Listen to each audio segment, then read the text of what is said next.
Let brotherly love continue. Do not neglect to show hospitality to strangers, for thereby some have entertained angels unawares. Remember those who are in prison, as though in prison with them, and those who are ill-treated, since you are also in the body. Let marriage be held in honor among all, and let the marriage bed be undefiled. For God will judge the immoral and adulterous. Keep your life free from love of money, and be content with what you have. For he has said, I will never fail you, nor forsake you. Hebrews chapter 13, verses 1 through 5.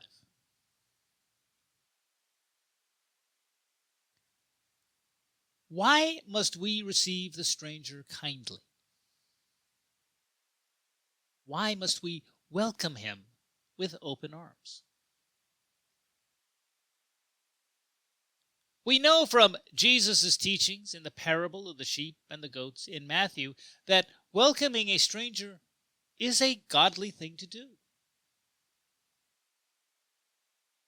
We know from Deuteronomy that God commanded Israel to welcome strangers, as they had been strangers in Egypt. We know, therefore, that we are called by God to be kind, gracious, and welcoming to strangers. We know also that receiving strangers kindly was a virtue even before God handed down his law to Moses and to Israel. We recall from Genesis how Lot's good treatment of two angels appearing to him in the city of Sodom ultimately saved him and his daughters from that city's destruction. We are not told if Lot knew his guests were angels at first, although that certainly was made plain when they put him outside the city and told him to flee, as Sodom was under the judgment of the Lord. Did Lot welcome the angels into his home because he thought they might be angels? The text of Genesis does not indicate this to be the case, although we might wonder why Lot would offer up his virgin daughters to the mob outside his home as a means of defending his guests if he thought they were just ordinary travelers. What we are told is that Lot received into his house 2 visitors.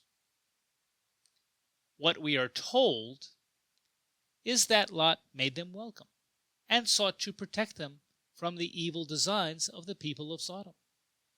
Although his solution, that of surrendering his daughters to the mob, seems monstrous and evil.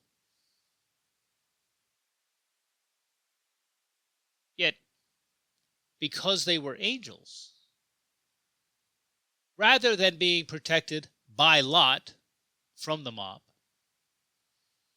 they instead protected Lot from that same mob and saved him from the doom that had been pronounced upon the city of Sodom.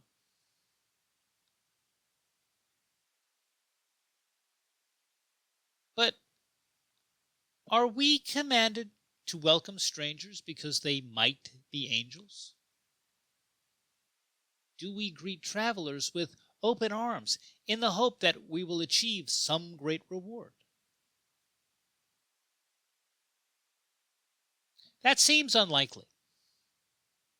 Though God recalls Israel's time in Egypt when commanding the stranger be well tended, we surely cannot forget that Israel's time in Egypt was a time of bondage and enslavement.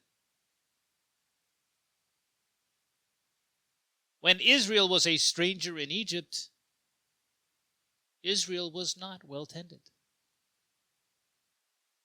Indeed, one might argue that God's commandment regarding strangers was a commandment to Israel to rise above and do better than had been done to them.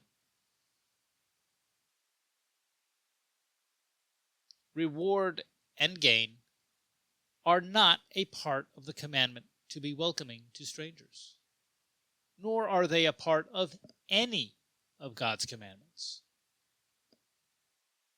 There is no if and then.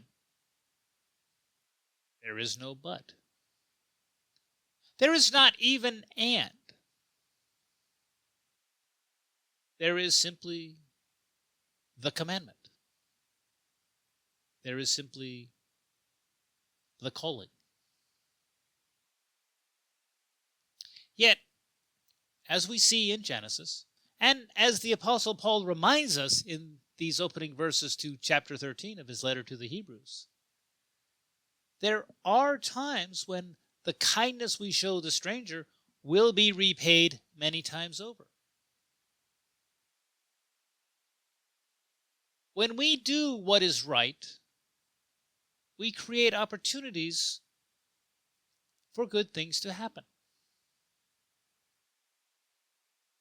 Not every stranger is an angel, nor is every city like Sodom and Gomorrah.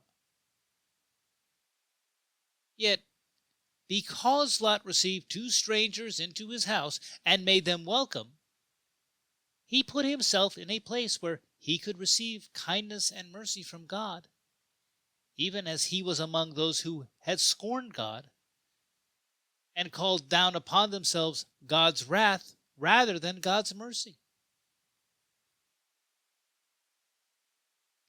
It takes no great act of imagining to understand that had Lot ignored the 2 angels when they appeared in Sodom, he would not have been in a place where he could receive God's mercy. Instead, he would have been given over to God's wrath along with the rest of Sodom and Gomorrah. The fire and brimstone that consumed those cities would also have consumed Lot and his family.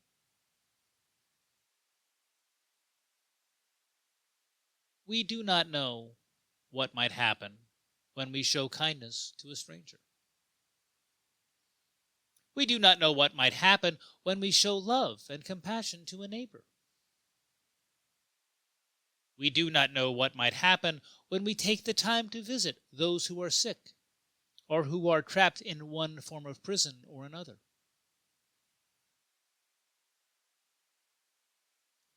We do know, however, what will happen when we turn our back on a stranger. We do know what will happen when we ignore and disregard our neighbor. We do know what will happen when we dismiss the sick and the imprisoned. Nothing. When we turn away from our fellow human beings, we turn away from any chance for any good outcome. We turn away from something happening and ensure that nothing will happen. When we close our hearts to the cries and cares of our neighbors, we close off any hope for anything positive. We close off the hope of something happening, leaving the certainty that nothing will happen. When we deny the wants and needs of those who are suffering, we deny the possibility of relief. We deny the possibility of something happening, and thus accept that nothing will happen. When we do not do the right thing, we trade the possibility of something good happening for the certainty of nothing good happening. Thus, we are called to do that which is right because it is right. We are called to follow God's law because it is God's law. Being thus called, we are gifted the chance to create opportunities for good things to occur. Being thus called, we are gifted the power to spread hope in all directions. Being thus called, we are gifted possibilities for something good to happen, not just in our lives, but in the lives of others as well.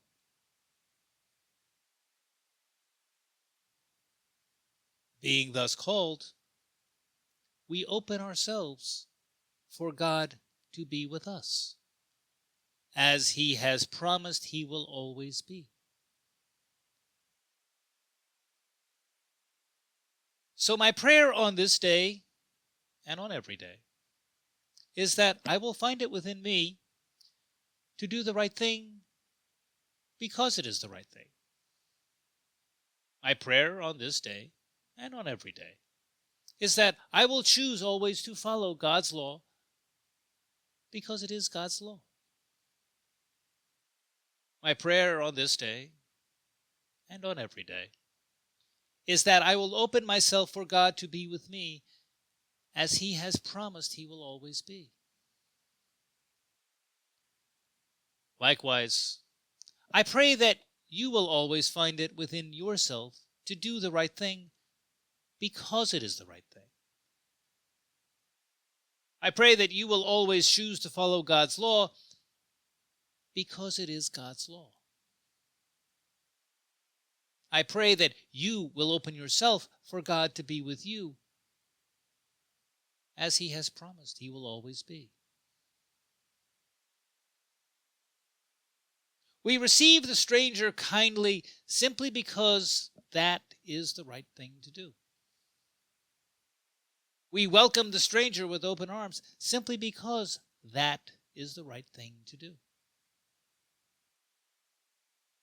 We do these things not so that God will reward us, but simply so that God may be with us, as He has promised He will always be. Thank you for listening, and God bless you.